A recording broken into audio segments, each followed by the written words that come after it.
WNST's 2008 Indianapolis Combine coverage is brought to you by Coors Light, a frost-brewed taste that's as cold as the Rockies. Taste the cold of Coors Light anytime with WNSTV. Anderson situation real quick I just wanted to comment on, and I wrote about this last week. It struck me as a little odd, and I realize some of these matters are out of your hands when they come to the salary cap and financial matters, but it seemed to me like you've come in and one of the things you're looking for is a new sort of sense of team, and one of the things you talked about at the press conference on the day you were hired was team, that was your theme.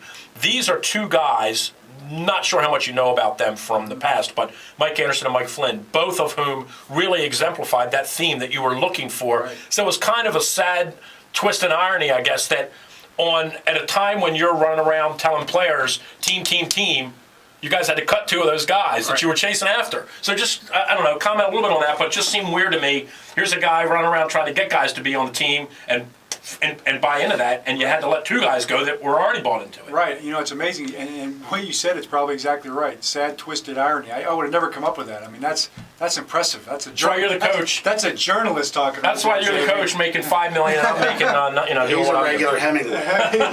That's right, man. But it's just that, those two guys, you would have liked them. The title of my blog was, Harbaugh would have liked them. You would have really liked having those two guys in your locker room. Well, I didn't get a chance to meet Mike, and hadn't really talked to him yet, but I obviously spent a lot of time with Flynn, and you're exactly right. I mean, that guy going forward would have been, I think, a tip of the spear. He just spearheaded the whole thing for us. And but there's other considerations, and he understands that, and he's the first guy to talk about that, and he's still got playing days left. But we're a young offensive line. There are guys who are invested, that the Ravens have invested in, and you've got to give those guys their shot. At some point in time, you just got to make that transition. And we did in Philadelphia with a lot of great players, Bobby Taylor, Troy Vincent, Jeremiah Trotter. It's just there's a rotation that happens in the NFL. It's a natural process. It's a cycle of life, so to speak. And it's unfortunate that it's got to be sometimes guys like that. That's not the statement. You're not making that statement. And I think everybody on our team understands. Those two guys aren't going because they weren't team guys.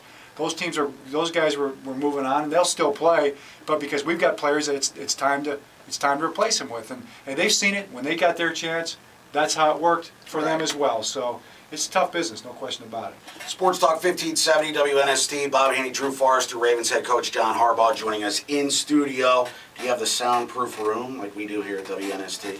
In your office. You might need it for meetings and stuff like that. Yeah, we say the walls have ears in the NFL, man. Walls have ears. Evaluating the team, and in the NFL nowadays with the salary cap, and certainly with the Ravens, their ability to draft over the years, downward cycles don't really last long, and the injuries were certainly a factor last year. As you and the new coaching staff have evaluated the team, how close are the Ravens? And the schedule's going to be a little difficult on paper, as it looks like for 08. Except for that one game against the Eagles. Other than that, that's a walk in the park, right? And that'll kind of fly under the radar, too. No. But how close is this team to at least getting back into a playoff contention? Well, it's an interesting question, because the NFL, and you guys know this, everybody's close. Mm-hmm. I mean, it's a fine line in this league. It's not. I would have said Florida State, but I guess times have changed. It's not Ohio State versus Indiana. It's not that kind of a league. Everybody is a hair's breadth away from being successful. We have a chance to compete for a championship. There's no reason we can't compete for a championship. But you know what? There's 31 other teams that can say the exact same thing.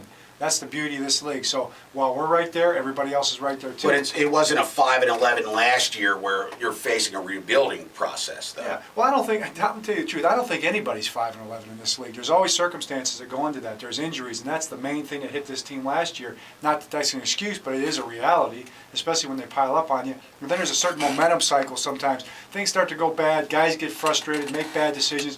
Next thing you know, you're 5-11. And that's a team that could have easily been 11-5. They were 13-3 the year before, but that's the beauty of this league. That's what makes it so great.